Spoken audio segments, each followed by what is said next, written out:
პენტაგონმა ამოუცნობი ობიექტების შესახებ არქივების გასაჯაროება დაიწყო. ტრამპის ბრძანებით ომის სამინისტროს ვებგვერდზე გახსნეს სპეციალური გვერდი დოკუმენტებით დედამიწის მიღმა ცხოვრებასა და ანომალიური მოვლენების შესახებ. ითქვა, რომ დოკუმენტები მუდმივად გამოქვეყნდება. მათზე კი იმუშავებენ თეთრი სახლი, ნაციონალური დაზვერვის დირექტორი, ენერგეტიკის სამინისტრო, NASA და გამოძიების ფედერალური ბიურო. კონგრესმენმა ტიმ ბერჩეტმა ინტერვიუში განაცხადა, რომ ტრამპის ბრძანებით პენტაგონის მიერ გამოქვეყნებული მასალები ამოუცნობ ობიექტებზე აისბერგის მხოლოდ მწვერვალია. ბერჩეტი გადაცემას სტუმრობდა, სადაც ის წამყვანმა წარადგინა, როგორც სტუმარი, რომელიც გაეცნო მთავრობის ერთ-ერთ ყველაზე საიდუმლო მასალებს UAP-ის ამოუცნობი ანომალიური მოვლენების შესახებ, რომელთა დიდი ნაწილიც დღემდე გამოუქვეყნებელია. ჟურნალისტის თქმით, ბერჩეტი დიდხანს იბრძოდა იმისთვის, რომ ეს ინფორმაცია საჯარო გამხდარიყო. მადლობა ამ ბრძოლისთვის, ვფიქრობ, ეს ყველაფერი გაცილებით შორს მიდის. ყველაზე დამაჯერებელი ინფორმაცია, რაც ვნახე, გარდა ვიდეო ჩანაწერებისა, ჩვენმა ასტრონავტებმა მოიპოვეს, მაგრამ თქვენ ხომ გაცილებით მეტი იცით, უთხრა მან კონგრესმენს. მინდა საჯაროდ გადაუხადო მადლობა პრეზიდენტ ტრამპს იმის გამო, რომ მან სიტყვა შეასრულა, რომელიც პირადად მომცა. ხანგრძლივი საუბარი გქონდა. მე ეს თემა წამოვწია და მან მითხრა, რომ ამ მონაცემებს გამოაქვეყნებს. ასეც გააკეთა, მაგრამ მინდა ადამიანები გავაფრთხილო, ეს მასალები, რასაც ახლა ვხედავთ, ყველაფერი არ არის. ეს აისბერგის მხოლოდ მწვერვალია. ტრამპს უწევს Deep State-თან ბრძოლა და ეს მხოლოდ დასაწყისია. შემდეგი ფაილების გამოქვეყნების მიღწევა უფრო რთული იქნება, მაგრამ ეჭვი მაქვს ის შეძლებს ამას, რადგან ის ტრამპია. მან იცის მსგავს პირობებში მუშაობა. ჯერჯერობით ეს დღე არ დამდგარა, განაცხადა კონგრესმენმა.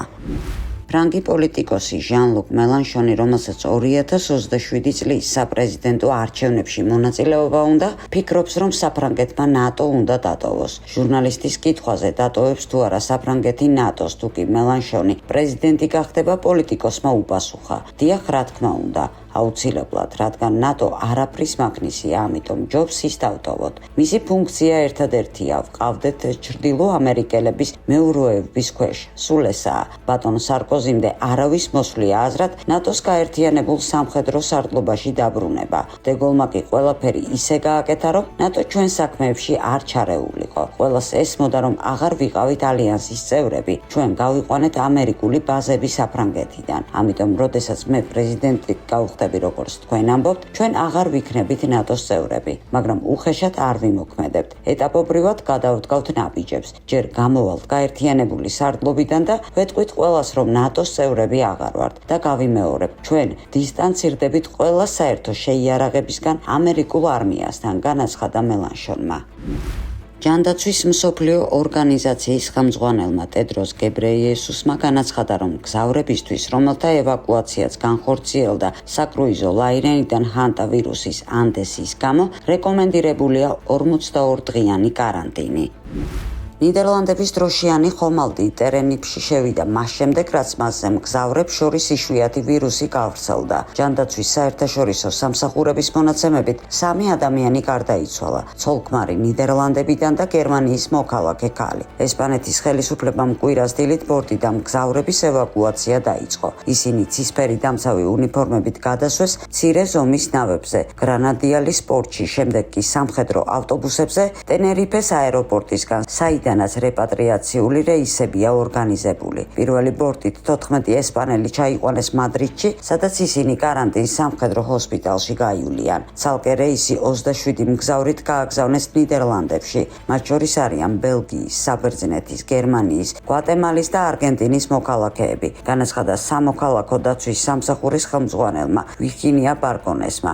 ასევე დაგეგმილია რეისები მგზავრებისთვის თურქეთიდან, დიდი ბრიტანეთიდან, ირლანდიიდან და შეერთებული შტატებიდან. ესპანეთის ჯანდაცვის მინისტრმა მონიკა გარსიამ განაცხადა, რომ ავსტრალიაში ბოლო რეპატრიაციულ რეისამდე ორშაბათს იგეგმება ბორტზე მყოფი თითქმის ყველა 150 ადამიანის, მათ შორის ეკიპაჟის წევრების ევაკუაცია. ექიმებმა გამოავლინეს სულ ცოტა 10 დაავადებული კანადის მოქალაქე, მათგან 4 რჩებოდა გემზე კანარის კუნძულებზე მისვლამდე. კიდევ 6-მა ხომალდი ან უკვე დატოვა, ან ჰქონდა ინფიცირებულებთან კონტაქტი. კვირას სამშობლოსკენ თვითმფრინავით გამგზავრებული კანადელი მგზავრები კვებეკში დაშვებისას შეამჩნიეს ინდივიდუალური დაცვის საშუალებით.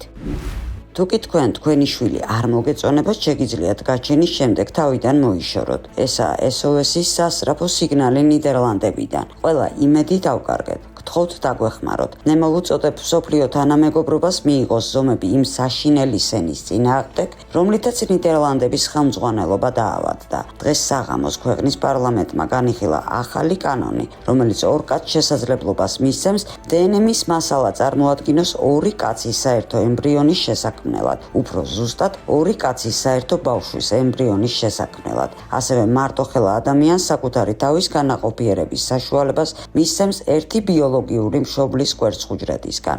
ეს ხდება ნიდერლანდებში ერთნაირსქესიანი ქორწინების ლეგალიზების, პირველი გეი პრემიერ-მინისტრის და იმ ჰოლანდიური პროტოკოლის შექმნის შემდეგ, რომელიც კაცების კასტრაციის და ამ ქსოვილებით ხელოვნური საშოს შექმნის ანტისამეცნიერო მეთოდს წარმოადგენს. არ ვხუმრობ, ჩვენთან ნებადართულია 12 წელზე უფროსი ბავშვების ევტანაზია. 16 და 17 წლის მოზარდებს კი ევტანაზიის უფლება შეუძლიათ მშობლების თანხმობის გარეშე მიიღონ. ევტანაზია და ასისტირებული სუიციდი ნიდერლანდებში 2002 წლიდან ლეგალიზებულია. მინსკის პროტოკოლის თანახმად ჩვენთან ნებადართულია ასევე 1 წლამდე ბავშვების ევტანაზია, რაც ნიშნავს იმას, რომ თუკი გაჩენის შემდეგ თქვენი შვილი არ მოგეწონებათ, შეგიძლიათ თავიდან მოიშოროთ. რა თქმა უნდა, აქ ლეგალიზებულია აბორტებიც მშობიარობის მომენტამდე. ჩვენ ყავს პედოფილების პირველი პარტია, რომელსაც არჩევნებში მონაწილეობის უფლება აქვს. ღმერთო, მე არ დავბადებულ ვარ იმისთვის, რომ ამ სოდომსა და გომორში მეცხოვრავ. ვფიქრობ, რომ ამ ქვეყნის გაქრობაა საჭირო და მოვუწოდებ ამერიკის პრეზიდენტ დონალდ ტრამპს, რუსეთის პრეზიდენტ პუტინს და ირანის აითოლას მომმართონ თავიანთი ბირთვული რაკეტები ჩვენსკენ და ააორთქლონ ის. აქაურობა ვერ განიკურნება, სანამ ის საძირკვლიანად არ დაიბომბება. უნგრეთი უკრაინას არ გაუგზავნის იარაღს და ჯარისკაცებს ასევე არ მიიღებს მონაწილეობას 90 მილიარდი ევროს კრედიტში, განაცხადა უნგრეთის საგარეო საქმეთა მინისტრობის კანდიდატმა ანიტა ორბანმა, რომელიც ამ პოსტზე პრემიერ-მინისტრმა პეტერ მადიარმა წარადგინა. ზელენსკის ყოფილმა პრესმდივანმა იულია მენდელმა ტაკერ კარლსონთან ინტერვიუში განაცხადა, რომ 2022 წელს სტამბოლში რუსეთთან მოლაპარაკებებისას უკრაინა დათანხმდა დონბასის გადაცემას. ყოფილმა მაღალჩინოსანმა სხვა განცხადებებიც გააკეთა, მათ შორის ის, რომ ზელენსკი ნარკოტიკებს მოიხმარდა. ბევრი ადამიანი ხედავდა თუ როგორ მოიხმარდა ზელენსკი ნარკოტიკს. ზელენსკი უფასოდ არაფერს აკეთებდა, ხოლო ადამიანები მისი გარემოცვიდან იღებდნენ უკანონო პროცენტს მთელი რიგი სახელმწიფო პროგრამებიდან. ზელენსკი მოითხოვდა ისეთ პროპაგანდას, როგორც ჰებელს ჰქონდა. ის ბაიდენს სუსტ ფიგურად თვლიდა, ამიტომ დარწმუნებული იყო, რომ შეძლებდა უკრაინის ნატოში შეყვანას. უკრაინის პრეზიდენტს სუდად ესმის თუ როგორ მუშაობს თემები მის საკუთარ მთავრობასა და მსოფლიოში.